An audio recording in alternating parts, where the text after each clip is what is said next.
It's a great pleasure to open the 15th Architecture Lecture Series of Istanbul Technical University, Faculty of Architecture with Peter Eisman. We are very, very happy to have you here, Peter. Thank you so much for accepting our invitation. Peter is one of the few architects who doesn't need any introduction, but for the sake of the structure of these talks, I would like to give a quick introduction. Peter Eisman is an internationally recognized architect and educator whose award-winning large-scale housing and urban design projects, innovative facilities for educational institutions, and series of inventive private houses attest to a career of excellence in design. In 1967, Mr. Eisman founded the Institute for Architecture and Urban Studies, an international think tank for architecture in New York, and served as its director until 1982. He, with his firm, has produced a wide range of design and award-winning projects around the world. Some of his important works are Wexner Center in Ohio, Santiago de Compostela in Spain, Holocaust Memorial in Berlin, Railway Station in Pompeii, Pozzuoli Master Plan in Italy, and most importantly for us, Yeni Kapı Arkeopark project in Istanbul. Among other awards, in 2001, he received Cooper Hewitt National Design Award in Architecture Medal of Honor. He was awarded the Golden Lion for Lifetime Achievement at the 2004 Venice Architecture Biennale. Popular Science magazine named Mr. Eisman one of the top 5 innovators of 2006 for the University of Phoenix Stadium for Arizona Cardinals. In 2010, Mr. Eisman was honored with the Wolf Foundation Prize in the Arts. He received the Gold Medal for Architecture from the Academy of Arts and Letters in 2020. Currently, he is Charles Guatmi Professor at the Yale School of Architecture. Mr. Eisman's academic career also includes teaching at Cambridge, Princeton, Harvard, and Ohio State Universities. Previously, he was the Irwin Channon Distinguished Professor of Architecture at the Cooper Union in New York City. He is also author whose most recent books include Written into the Void, Selected Writings, 1990 to 2004, and 10 Canonical Buildings, 1950 and 2000, and Lateness. His title today is Latest. This is his latest book, Lateness. I stole from Alper Aytaç. I hope you sign this book from in near future. I would like to give the floor to Mr. Eisman. Thank you. Thank you. Thank you, Gulsen, and thank you all for inviting me. It's always a great pleasure to talk to a Turkish audience. I had many wonderful days in Turkey, and we, together with Alper and Gulsen, did a great unbuilt project that someday will come to life. We in this country, our office has been in lockdown for 14 months. None of the projects that we were working on are active right now. And so I've been working on a series of books and doing teaching online, doing four different courses.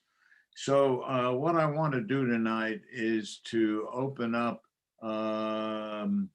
with a brief historical condition, that is, how did I get where I am? And then I want to talk about the latest book, Lateness, and perhaps open it up then to discussion, since we haven't done a new building in 14 months. We are working on a major exhibition in China called Eisenman Unbuilt, which deals with 28 of my unbuilt projects and 28 of my books. So it's a major work that's going to take place in 2022. So what we're doing is looking back at the work that we put on paper and in model and in books, but hadn't built.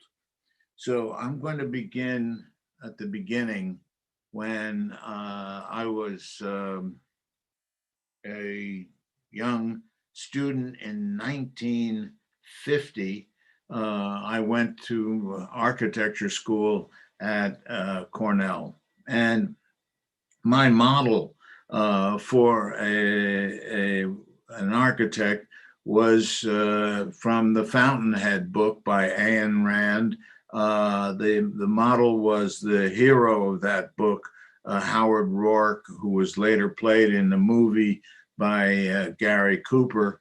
To me, Howard Rourke was the image of what I wanted to become. He was the hero, designer, architect, and I thought of nothing else but being a designer. After graduating from school, I went into the Army, U.S. Army. I was in Korea in the U.S. Artillery for 2 years. I came back and got my license to practice architecture, working professionally for 3 years. And then I decided I wanted to go to graduate school. I started in Columbia in the fall of 1959 with two young Englishmen, one John Fowler, who later went on to work with Paul Rudolph, and Michael McKinnell, who later went on to win the Boston City Hall competition. The three of us were living together in a small flat in near Columbia. And John decided that he wanted to bring his old professor from the Regent Street Poly in London, his old professor, Jim Sterling, to New York. Jim had just started teaching at Yale as the Davenport professor, a very prestigious position. And so Jim came down, gave a small talk, and then joined us in our apartment for pizza. I remember we sat on the floor because we didn't have enough furniture for the four of us to sit down. After dinner, I asked Jim if he would mind looking at our projects. And he said he would, since he had done many housing projects in England. We showed him the projects and waited to see what Jim, who is a really tough critic, would say. And he didn't know us at all. He knew one of us, but he didn't know the three of us. In any case, Jim looked at me, and this was a turning point in my idea about architecture. And he said, "Peter, you are I can see that you are a very good designer, but you don't know anything about architecture." And I thought, how can I be a good designer and not know anything about architecture? Clearly, there was a problem. And I don't know what it meant, not know anything about architecture, because I was going to be a designer, and knowing something else, that is about the history, the theory, the discipline of architecture, was something that would be brand new to me. And so I asked Jim, what did he think I should do?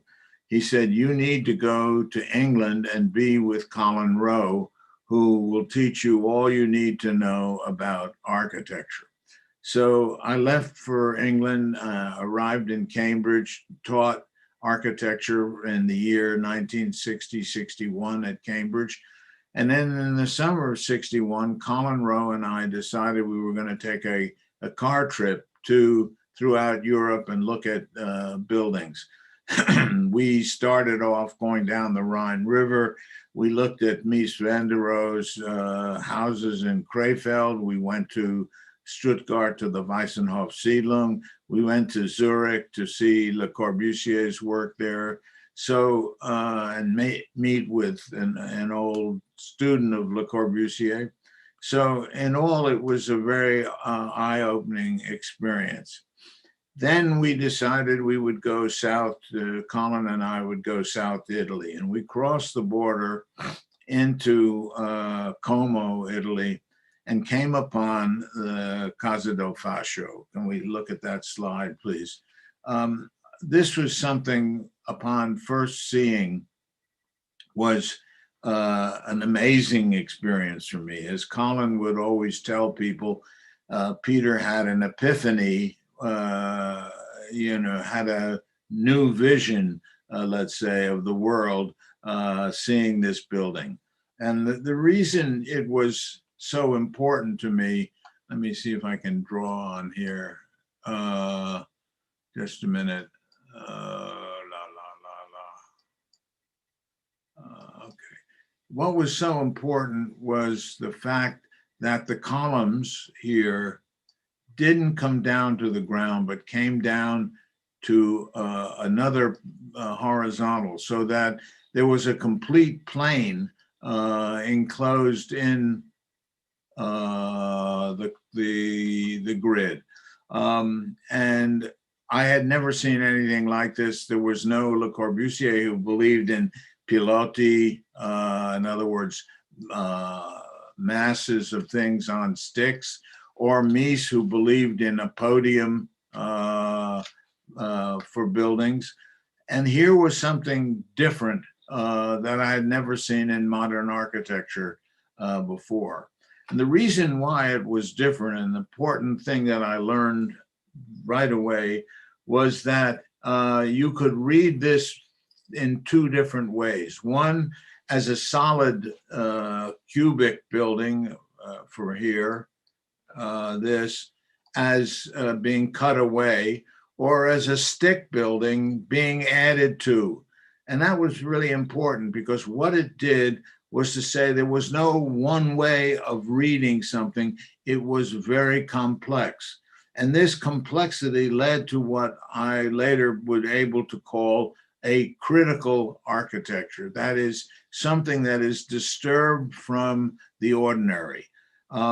And that was something that you couldn't see. You had to learn about that. The next day, after seeing the building in Como, Colin and I went south to a little town called Montagnana. And in Montagnana was a villa by Palladio, one of many villas that we were going to see. And this was the villa. We arrived there in the mid-afternoon, and Colin said, I'm going to have a beer, and he was going to sit in the shade. And he said, Peter, you go stand in the hot sun and look at that building until you can tell me something about it which you cannot see. And I thought, what's that? I mean, I'm used to seeing architecture, and he's saying, tell me something you cannot see. And I thought, well, it's a two-story building. You can see that. It's a tripartite. It's got a pediment over the entry. None of that was what Colin wanted to hear. I wasn't able until later, and especially when I was doing a book on Palladio, to understand what it meant to see something you could not see.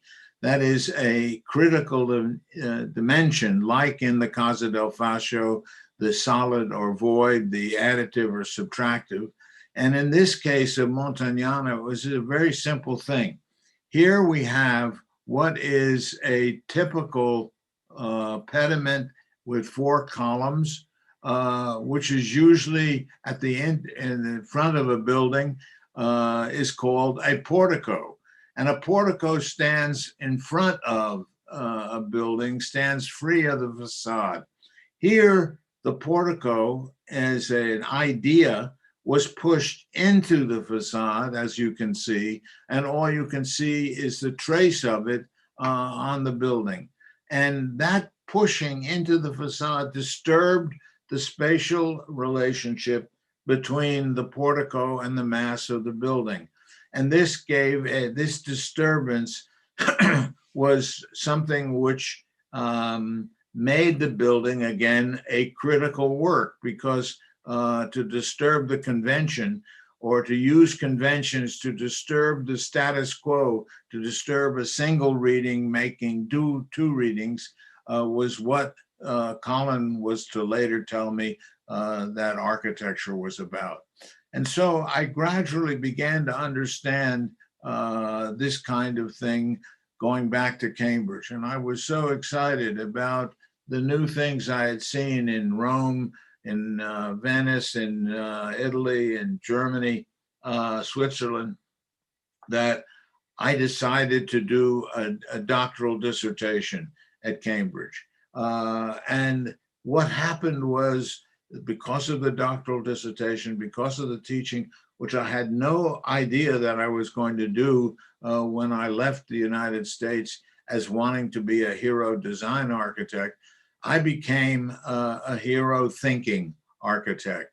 And I realized that in thinking and being a theorist, you could be as much of a hero about being in the world as you could being a design architect. And so being in Cambridge, being in this trip with Colin, and my later work all had to do with the being of something other than a design architect. And so tonight, as I started my career 60 years ago, thinking myself to be a design architect, thinking myself to be a fountainhead type person, I come to Turkey as a thinking architect, not a design architect, even though I've built quite a number of buildings. My major contributions are in the theory and history of architecture. So tonight, the latest thing that I have and what I want to impress upon you as students, that you don't necessarily have to be a talented designer. You can also be a thinking architect. And certainly Turkey, as any other country, including the United States, really needs more thinking architecture, especially in the time of a pandemic like we find. So what I did with a young colleague, Elisa Turby, who had been a student of mine and then a colleague teaching, we produced this book called Lateness. And what I want to do tonight is to explain why I think the idea of lateness is important in the condition that we find ourselves in architecture. So with that in mind, I'm going to go to a written text that is important to follow and talk about the intentions and ideas and, in a sense, disturbances behind this book that I think makes it a critical book. 2 years ago, I wrote in the magazine Flat Out a critical review of Mario Carpo's then new book, The Second Digital Turn. Mario is a teacher and an architect in London. He's originally an Italian-French architect. And Mario has published 2 books, essentially one on the first era of the digital in the 1990s, and then on the second era of the digital in the 2000 to 2010, both of them very important books to explain the role of the digital in thinking about architecture. That my critique took the form of a single idea about complexity and resistance or disturbance in architecture. The point I was making that because the second digital turn could process big data faster than ever before, so fast, in fact, that when then what could superficially be seen as complexity, in other words, the former complexity that Bob Venturi was talking about, and the former disturbances or resistance in architecture, that it now could, the digital could process data faster than what could be seen as complexity previously would turn out to be simplicity. And complexity was precisely the kind of disturbances that made buildings critical, so that the production and the processing of data eliminated the traditional idea of what could be considered a critical work in architecture. And what the book is about is processing a new idea of the critical, that is, the idea of the late. The second digital turn, characterized by Carpo as a visual excess of data, it was thought at the time that the digital could provide a possible direction for architecture. For example, in Daniel Curler's theory of mirology, this was a theory of parts. The part would become free-floating, neither signifier nor signified, as in the major tenet of deconstruction theory, and approximating what Kohler has called a voxel. And so instead of spline modeling in the computer, they would be using voxels to model very different elements than the traditional spline modeling. And so therefore, a project of vowels torn from a part to whole context, and that was the traditional context of parts relating to wholes, now would be just parts, gaps in things rather than things themselves. Okay. However, a problem remained with the voxel theory, which had to do with the relationship between the processes that produce architecture and the way architecture is read. And in other words, could people then read the same way if architecture was produced in the computer by a very different algorithm? Now, some 2 years later, there is another idea which could be aimed at the hegemony of the digital. The idea concerns a different conception of time. Most advances in the project, what is known as the modern, have been located in the time of the avant-garde, the canon of the new and projective of a more ideal future. The digital being only the latest of these many attempts over the past 100 years to instill the idea of the new and the better future into the present architecture. The digital was a situation now which could give a new thought to architecture. And Elisa and I produced this small book called Lateness, which is an indirect attack on the digital, whether it be in spline modeling or in voxels. Thus, I want to argue tonight that lateness represents a potential challenge to the digital avant-garde. Unlike most attempts to speak of the late, such as late modern or late style, lateness carries a unique condition of time which could destabilize the virus of the new. There are two usually understood meanings of the adjective late. The first use of the term refers to a late style as an individual's work at an old age, and the changes that occur because of this age. For example, Picasso's late style is a good example of these changes. The second use of the term late is used to describe the lateness in a period style, such as late Baroque, late modern, or even postmodern, late postmodern. However, the use of the term that concerns this lecture is neither of these two meanings. Rather, it is in Theodor Adorno's use of the term lateness, as in Beethoven's late work, to distinguish it from the subjectivity of late personal style. Adorno proposed a redefinition of the term late as an agency of the formal as opposed to the idea of self-expression. Lateness in this context becomes a resistance to self-expression or something against self-expression. Basically, what this means is that the relationship between form and time must be rethought.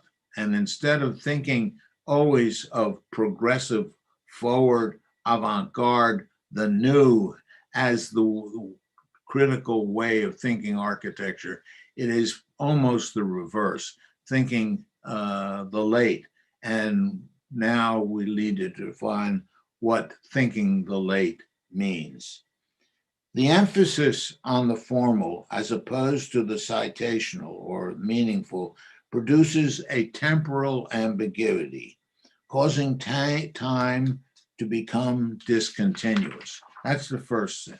This conception of time differs from the dialectical framework of the 20th century in architecture that relied on a rejection of what came before.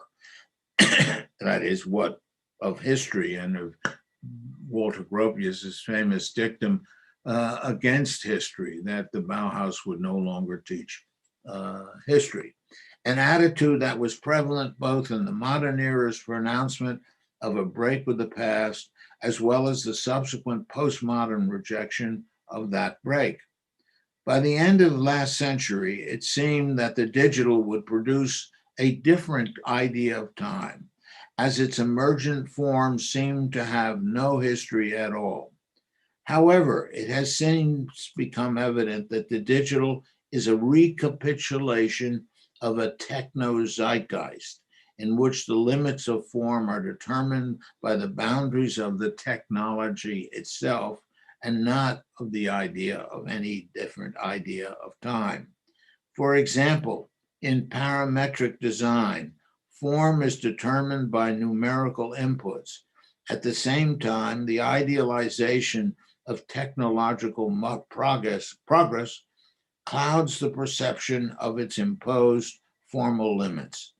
The digital does not transcend the dialectical frame of the 20th century, but rather reverts to the idealization of the present that characterized the modern. So, in fact, the digital is a recapitulation of the model.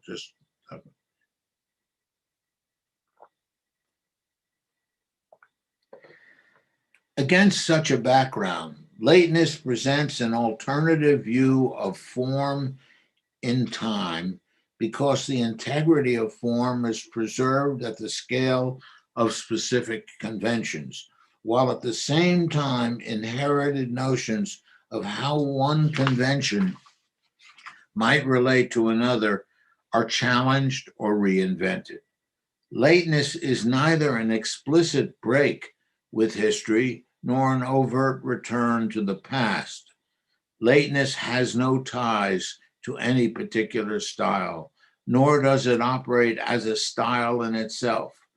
Rather, it manifests itself as an interruption to linear time, a caesura, if you want, and as such, its form must be contingent, its outward appearance dependent on the historical context in which certain conventions are dominant and others are suppressed. So it takes an idea of form which is not unitary, but rather in itself a complexity.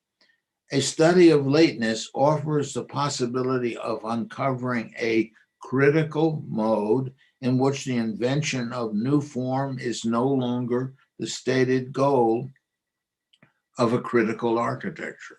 And that turns your learning, your teaching, the idea of practice on its head.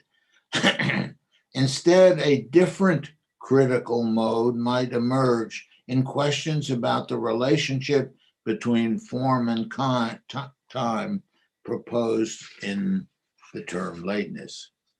What is different today and what I thought 2 years ago is the relationship to time. The parts are no longer situated in the new.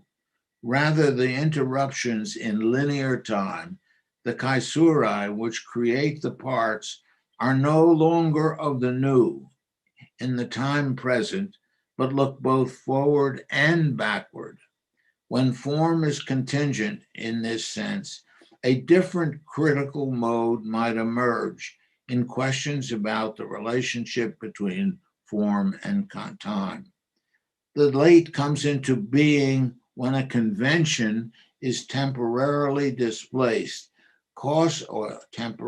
temporarily and temporally displaced, causing the relationship between parts within an architectural whole to be reinvented. The contingency of late form is both temporal and spatial. The spatial, propelled by digital tools, and their capacity to generate unprecedented deformations remains aligned to the conditions of the present through an idealization of technology. In contrast, the decontextualized conventions that characterize the late destabilize ideological, stylistic, and historical narratives. Basically, what all of this says is that within the purview of the late, the effects of the digital are irrelevant. That's an important understanding.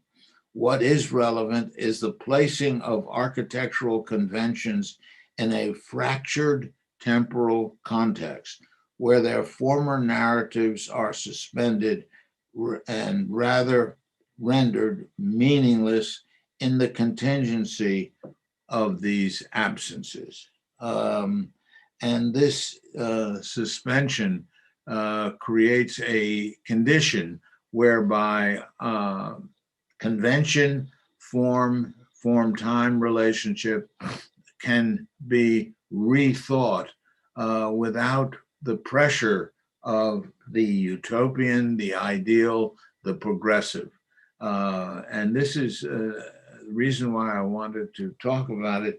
It requires a major change in thinking and a major rethinking of how one does architecture.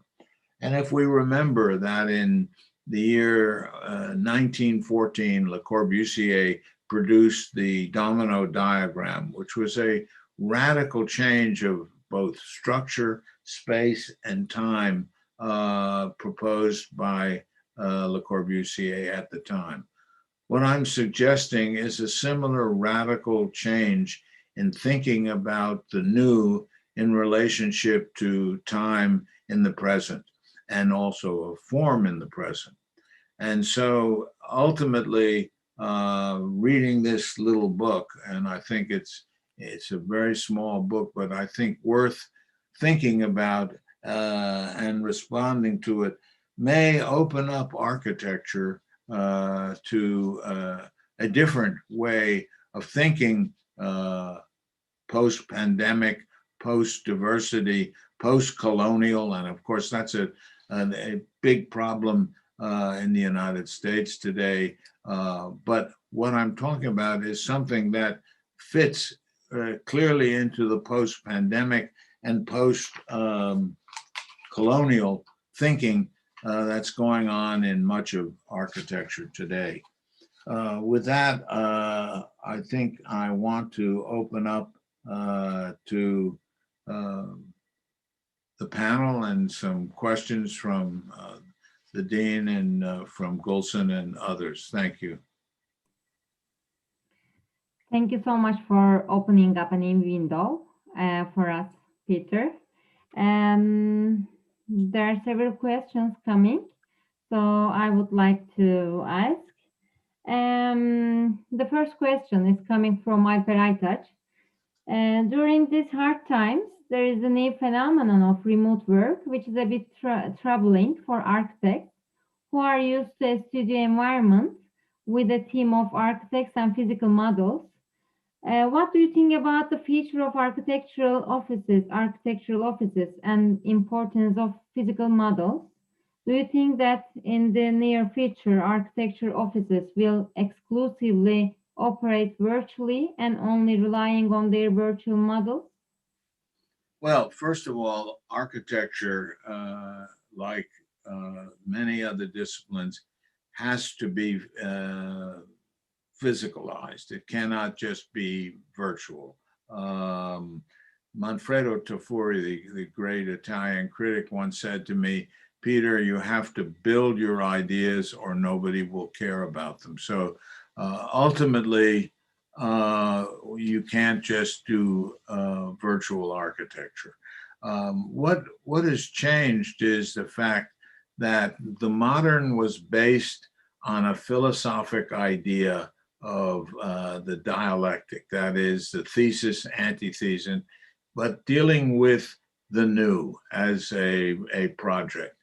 And what I'm saying is the new can no longer be an effective critical tool. It's contaminated with the colonial Western hegemony that the West was better than even, I mean, Turkey suffers greatly from this because the West was always projected as something better than the Middle East, etc.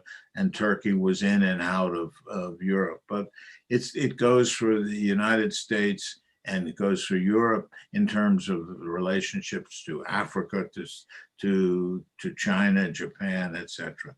That we've always had a superior dialectical relationship, and we have to change that. And in changing that, we changed the whole idea of the dialectical theory of thesis antithesis into something that projects a difference or a disturbance in our ideas of architecture, which rid us of the colonial impulses. And to me, lateness is one of those ideas. That is, if you're no longer avant-garde, you're no longer hierarchically supposedly better than someone. If you're late, it means you're catching up to someone, so that the colonial impulse that the West has always had is lessened by this idea. And lessening cannot be just in a virtual mode. It has to also reside in the physical reality. I don't know if that answers the question. Okay, thank you. The second question is coming from Figen Gül, who is professor in under the Faculty of Architecture of Istanbul Technical University. Using time as one of the parameters of design, I am wondering what would you think of future design education, the challenges for design education? Well, I think that we have probably brighter students than we've ever had before. But I think we have an old idea of what architectural education is. And I don't think that the universities, which are the prime teachers of architecture, are doing a very good job of educating their students, number one.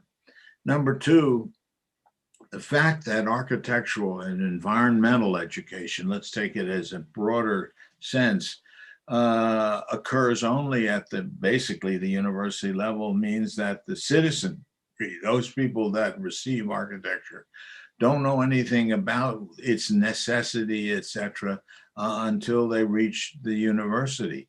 So while we have music education and art education and language education and mathematics education at a 5-year-old, 6-year-old level, we don't have any architecture. And I think to broaden the idea to environment, I think is really important. What I think is going to happen is a lot of people think architecture is unnecessary, that it's something extra. And I think it is the basic fundamental representation of a culture. We know the Greek culture, we know the Roman culture, we know the Ottoman culture, the Turkish culture from the buildings that were built. And so we still have to build symbolic buildings in our time. And the question is, what are those symbols? Are they the dominance of the culture, Western culture? This is what the symbols used to be. And so the whole idea of the symbol system and the learning about those symbols has to change and has to be done at an earlier age than it is done today. So at that point, do you have any advice for the younger architects? Do I have advice for younger architects? Younger architects, I think, students? first of all, I think it's important to get educated, number one. I think you cannot do architecture that is symbolic and culturally relevant and critical without having a lot of education. And I think educating oneself is important. That is, travel and see architecture. I don't know how an American who is from Chicago or St. Louis, et cetera, who hasn't experienced the world can understand the possibilities for doing architecture without traveling. So I think, as the case for Turkish architects, there's a lot of great architecture in Turkey, but it's of a certain nature. And you have to go and see the civic architecture in Rome and in Greece. You have to go to the United States and see the architecture. You have to go to various places. So travel to me is the most important thing. I think the thing is to read. There's a lot that you can learn from the books that you can't necessarily see. So it's a combination of reading about architecture, looking at architecture, working within architecture. I think those are important things. Too many people are in a rush to start their own practice, but their own practice, if they don't know anything, like Jim Sterling said to me, you don't know anything about architecture. He was right. I didn't know what it meant. I probably would say to a lot of your students, you don't know anything about architecture. Go find out what I mean. And until you can do that, and take that seriously, we will probably lose our discipline if there aren't people that choose to understand what it is that is architecture. And that was the reason why I started my talk tonight with the Jim Sterling move, is because it was the important moment in my life where suddenly someone says, you're a good designer, but you don't know anything. How can that be? And I would imagine that I would say to a lot of young architects, you're really good designers, but you don't know anything about architecture. And learning about architecture to me is really, really important, not just for architects, but for the general citizenry. And so we as architects have to do a lot more about educating our public, because most of the problems that we have in building buildings is that the clients are not willing to accept ideas that are difficult. And so I'm saying we need to educate clients. It's not just at the university we're educating architects. We need to educate clients. That's what's so important about Italy, for example. They have 6,000 students in the School of Architecture in Venice. They're not all going to be architects. Majority of them are going to be clients. But architecture is a way of environmentally educating them today.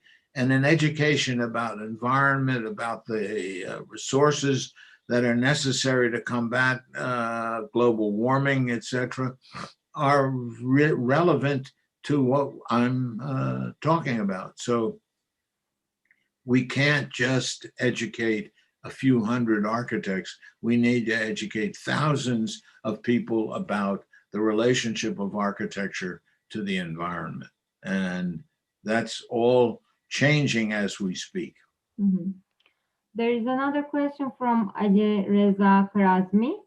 It seems that digital culture has contributed to building and it is associated sciences rather than architecture as an autonomous discipline. Do you think that competition and digital culture have attenuated the role of history and thus decreased the power of architecture? Well, first of all, architecture has to be somewhat autonomous and to be able to speak in a language. In other words, if it's always a contingent discipline on other languages, like mathematics, like geometry, like philosophy, architecture can't be. So I've always been for attempting to create an autonomous discipline, especially today. What that means and how one can do it is difficult to know. What I think, I mean, for example, if you said to me, "We have a project. Let's do a project today," I wouldn't know what to do to begin with because I don't have the tools to start anew, especially if it's in Turkey. I have to do the history of urbanism. I have to do the social history and political history of what happened in 1922 when the Turkish Republic was formed, the defeat of the Ottoman Empire. I mean, the history is so important to understanding what the architecture is and how does one operate symbolically in Turkey as opposed to in Germany or in the United States. Those questions all have to do with the idea of the autonomy of architecture. So all disciplines have a certain autonomous structure. And I think we have worked little at trying to define what that would mean for build buildings. It's not technical, it's not geometric, and it's not philosophical. It's something else. And important to understand what that might be. Mhm. Thank you. Another question. He was wondering how you would compare the thoughts you presented in the formal basis of modern architecture and your last book, Lateness, in terms of form in architecture. Thank you.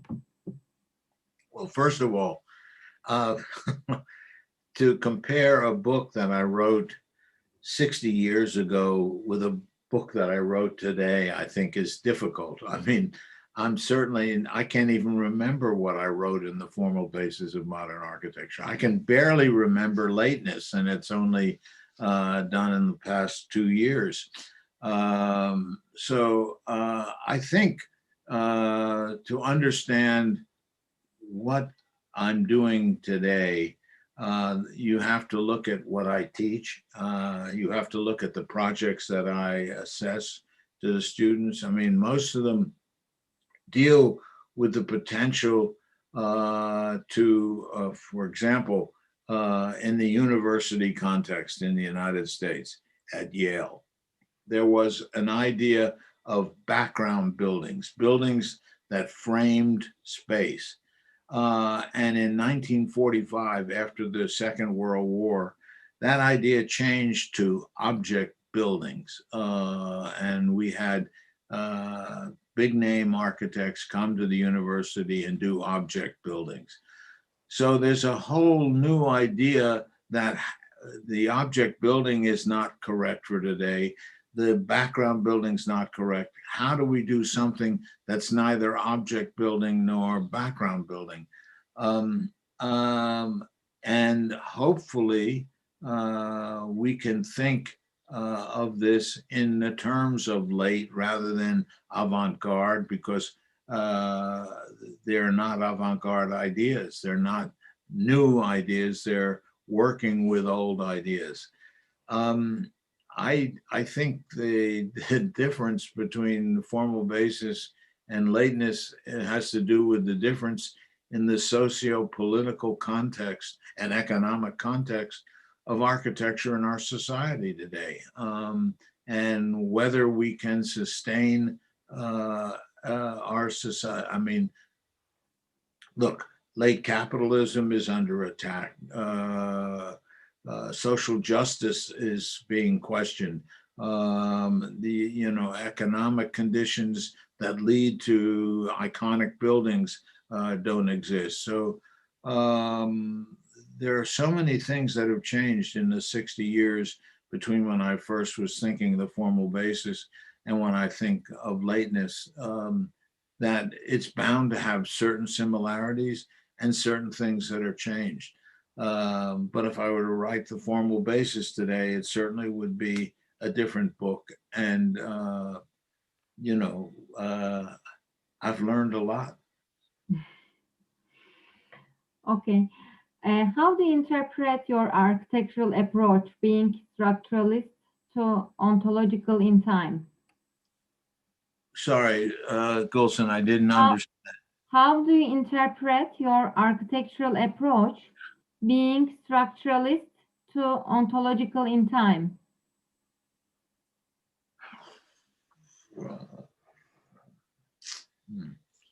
That uh, I think if I could answer that question, I wouldn't have written the book on lateness. I don't think I can, if I understand the question. Okay. Um, I uh, mean, okay, the other question. When we think of your designs, we also see that you are creating a field architecture. I wonder how you integrate time in this field architecture. How can we handle the context of time and fields? that's another, I mean, I understand the question, but uh, I don't know in 5 minutes I can answer it. I'd have to go home and think about it. And I don't have an answer between time and field that on the top of my head. I would take, for example, field to mean in a general sense, context, these, and there are different contexts. There's the context of the site. There's the context of the subject. I mean, there's so many different ideas that relate to time. What I'm thinking and suggesting is that time used to be associated with field in the modern movement by, let's say, Siegfried Gideon talked about space-time and architecture, was the idea of multiple times refracted in the architecture. This was a different concept of time, which was linear in the neoclassical and the Baroque, traditionally a linear time. What I'm suggesting is that we need to take into consideration both linear time and fractured time in working today. It can't be just one or the other, it has to be both. And the whole idea of showing you the Casa del Fascio, which has both conceptions, taking something apart and building something, are two different times.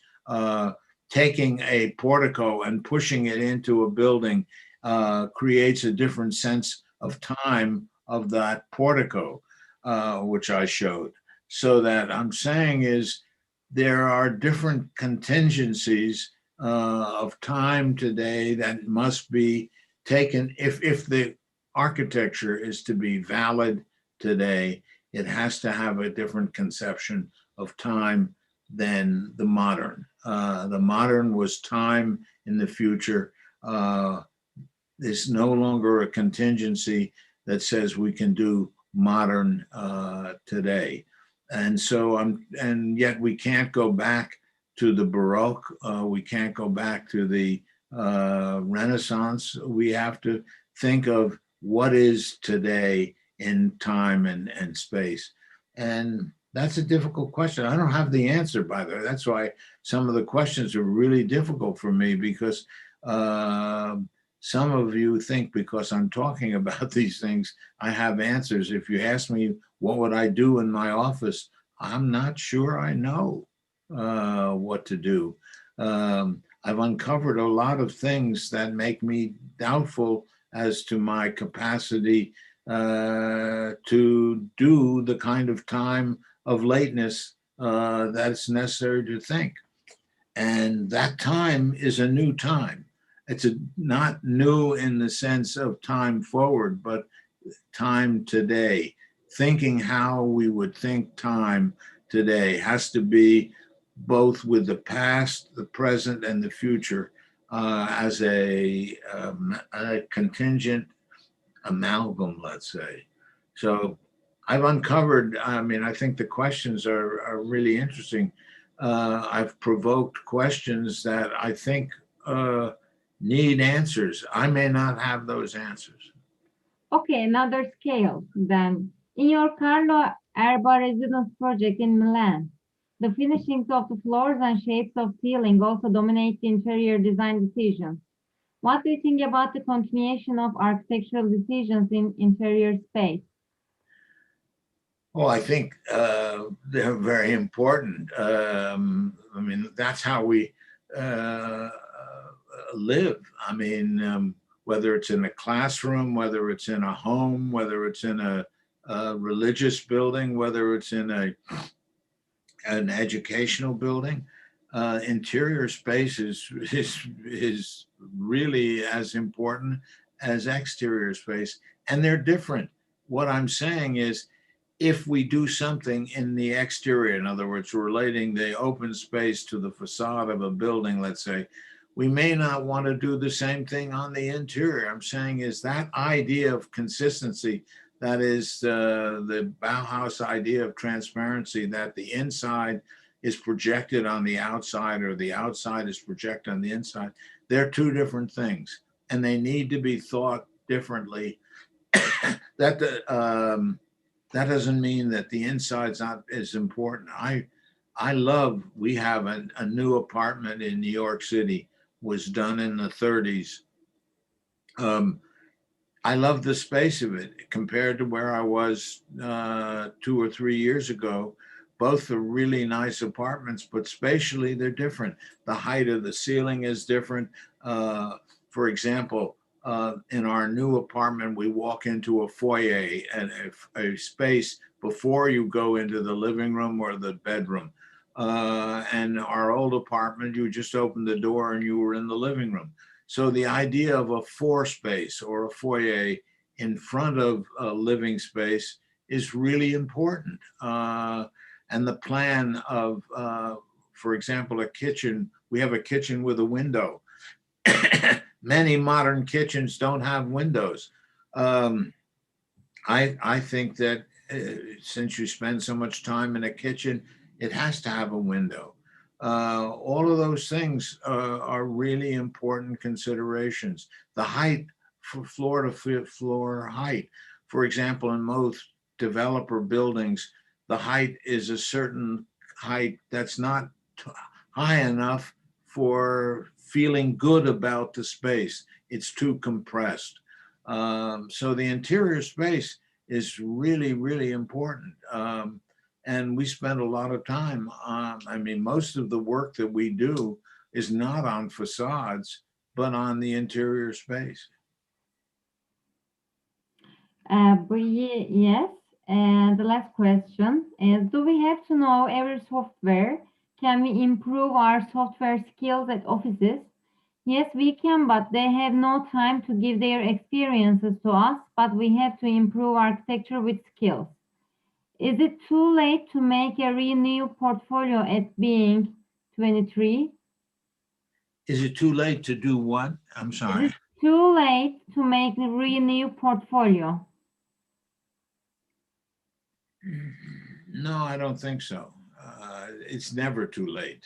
I don't think so. I mean, I don't know if that's a good answer or not, but to one is constantly upgrading and changing one's things. I think always to do that is really important. We're just, for example, we did a project in the Whitney Museum against Rem Koolhaas as a competition in 2001. We just found the drawings 20 years later. We've been looking for the drawings.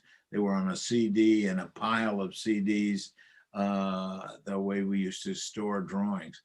And we're using that, we're upgrading our own portfolio, putting that project on the internet, on the website, etc., because it's really an interesting project. We hadn't seen it for 20 years. So I'm always for upgrading, changing, and renovating a portfolio. Never too late. Okay, the latest question from me.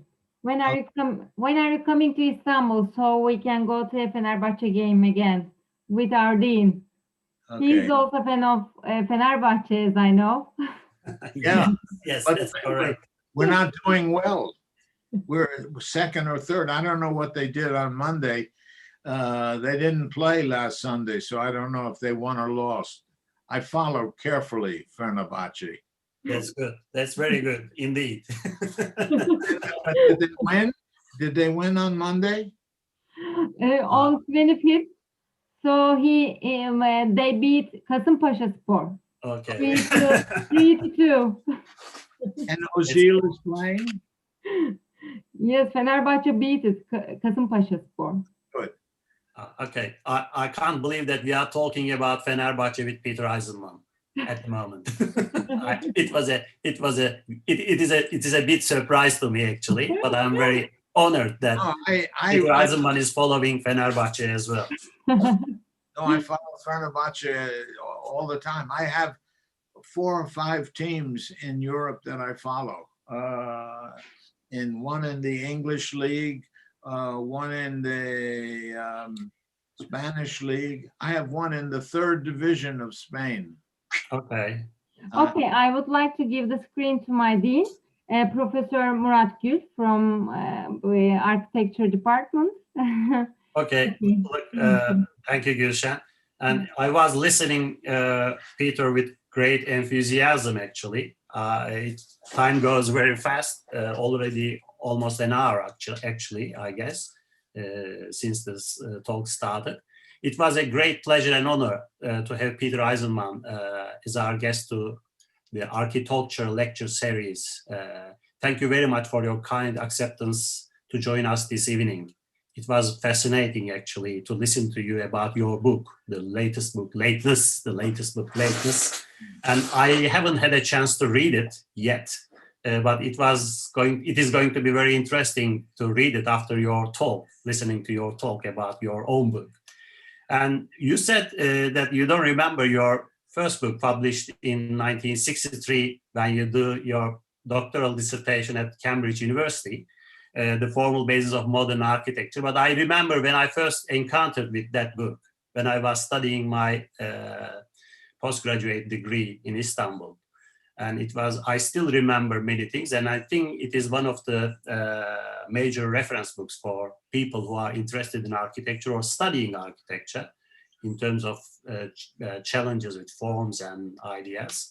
And I was very actually affected, and it was very interesting to read that book when I was a young architect studying my postgraduate degree. Giving your age away.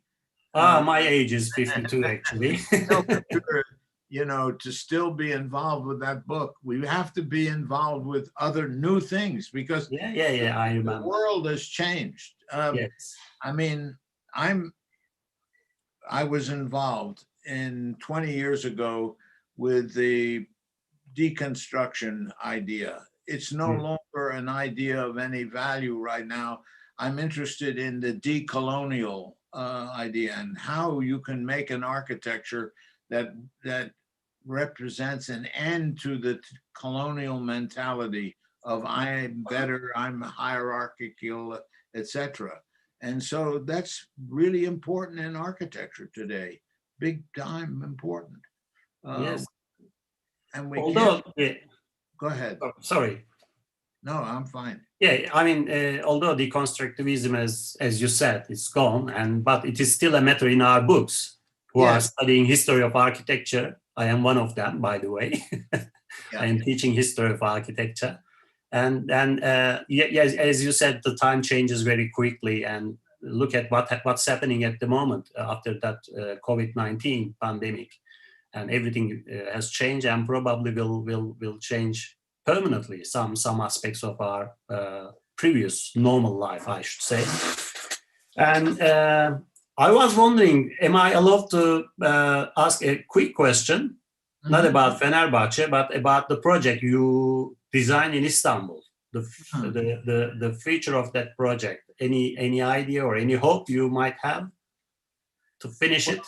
You know, I don't know the politics. I was rooting for the wrong guys to win because they had used the AKP party had used our project, advertising it as one of their projects were they to win in Istanbul. We saw a lot of our project. And so I was hoping for the wrong party. And the only place they lost was in Istanbul. So clearly our project stood for the opposition. And I'm sorry that we didn't build it because I think it was really an interesting project. It took a module from Hagia Sophia, which nobody had used as a basic module, and used it as a way of thinking about the present using the past. I think it was a very provocative project. And I've had several of my projects lose because of politics. And you never want to, you can't get anything done without politics because politics is what controls economics and social behavior. But we never really, I mean, we went through complete construction documents and specifications. We had, I mean, it was like it was going to be built tomorrow. And suddenly this amazingly difficult project that Alper and Gulsen and I had worked on just disappeared. I don't think it was a point of contention. I don't think Erdogan even ever heard of it. They would have built it without him knowing. But it suffered the fate that a lot of projects, I have some great projects that got stopped because of politics. I hope the good architecture overcomes politics. Sometimes it happens actually in many countries as well as Turkey. Some projects delays a lot, but eventually I hope the project will come into existence and then we will have a very interesting and wonderful project in Yenikapı.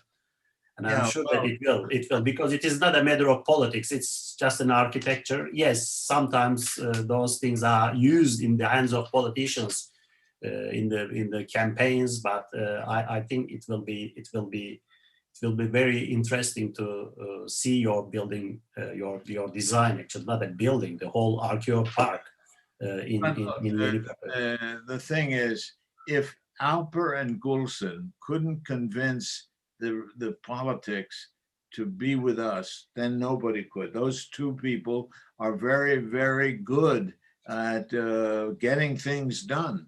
I remember, I'm certainly the last person that can come to Turkey and get something done.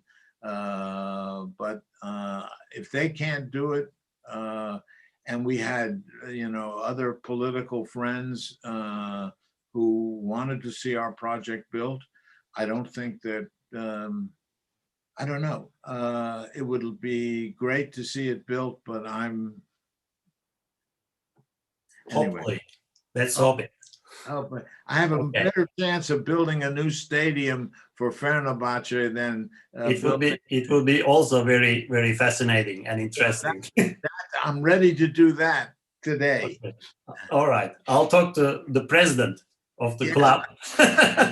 We Mr. have an offer Mr. from one of the most renowned architects, actually, offering us a new stadium. We're ready. Okay, great.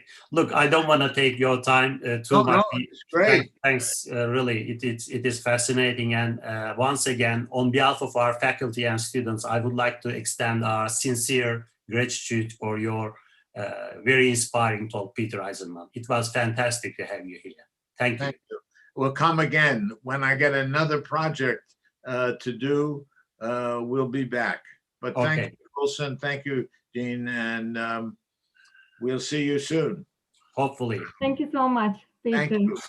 Thank you, my dean. So I am closing the session. Thank you so much. Hey, thank Bye. you.